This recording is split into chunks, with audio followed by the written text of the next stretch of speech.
பிறந்த நாள் அதுமா என்ன பண்ணுறோமோ இல்லையோ கோயிலுக்கு போய் ஆஜராயிரணும் இல்லையா, அதனாலே நாங்கள் காலையில் ஃபேமிலியாக கோயிலுக்கு கிளம்பி போயிட்டோம்.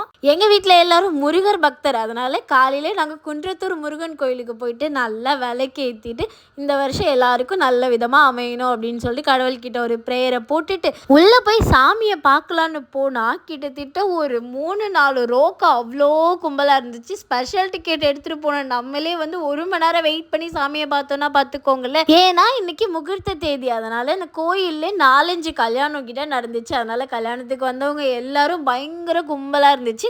எப்படியோ 1 மணி நேரம் வெயிட் பண்ணி சாமியை போய் பார்த்தாச்சு. இதுக்கிடையில எல்லாரும் பயங்கர பக்தி மூடில் இருந்தாங்க.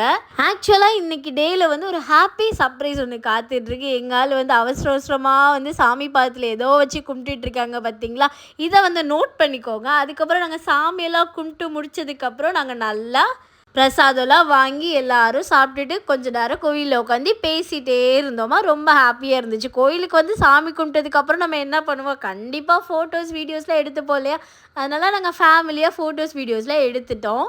இப்போ தான் அந்த சர்ப்ரைஸை ரிவீல் பண்ண போகிறேன். இவங்க தான் என்னோடய பிரதரின்ல. இவங்க வந்து இவங்க பர்த்டே அன்னைக்கு புதுசாக கார் வாங்கணும் அப்படின்னு சொல்லிட்டு ட்ரீம் பண்ணியிருந்திருக்காங்க போல். ஸோ அதே மாதிரி புதுசாக அவங்க பர்த்டே அன்னைக்கு அவங்க வந்து ஒரு கார் வாங்கியிருந்தாங்க. எங்கள் எல்லாருக்குமே ரொம்பவே ஹாப்பியாகவும் பெருமையாகவும் இருந்துச்சு.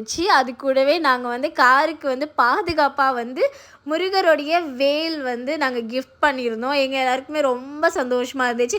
நாங்கள் கோயிலுக்கு போயிட்டு வரதுக்கு ஆல்மோஸ்ட் 12 மணி ஆகிடுச்சு. அதுக்குள்ளே வீட்டில் பெரியம்மா எல்லாருக்கும் பிரியாணி ட்ரீட் சமைச்சு வச்சுருந்தாங்க. வந்தோடனே சூப்பராக பிரியாணி எல்லாம் சாப்பிட்டு முடித்தோம். இன்றைக்கிட்டே இந்த மாதிரி தான் ஹாப்பியாக இருந்துச்சு. Once again happy birthday Ganesh.